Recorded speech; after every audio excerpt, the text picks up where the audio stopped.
Alors j'essaye toujours de progresser, en tout cas, c'est plutôt que de progresser, c'est de retrouver les niveaux que je perds à chaque fois que je pars en expédition ou dans des grands voyages, par exemple comme le Tour de la France. C'est vrai qu'il y a un côté, on va dire, presque frustrant, je dirais, dans l'escalade, parce que c'est un peu la loi de ma vie finalement, qui veut que à chaque fois que je parte dans une expé, et c'est tant mieux, je me sens un peu à peu près en forme en rocher, et que j'ai le sentiment que je pourrais passer des étapes à ce moment-là, ou des caps plus exactement, et qu'en fait je pars en expé, donc je repère le bénéfice de toute ma progression, et je retombe, quoi. Donc je dirais qu'en ce moment, chaque fois que je vais à Fontainebleau, je navigue avec plus ou moins de facilité dans le niveau 6, quoi.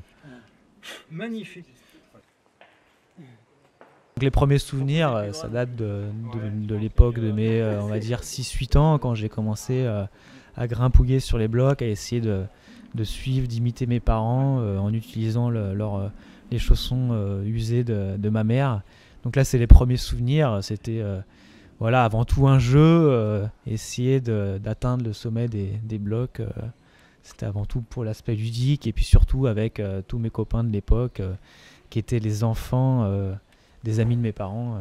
Donc on était toute une bande de gamins à d'abord jouer ensemble tous les dimanches, et puis ensuite à commencer à grimper ensemble, et puis petit à petit à se tirer la bourre pour faire le bloc le plus difficile, essayer d'être en haut le premier avant l'autre.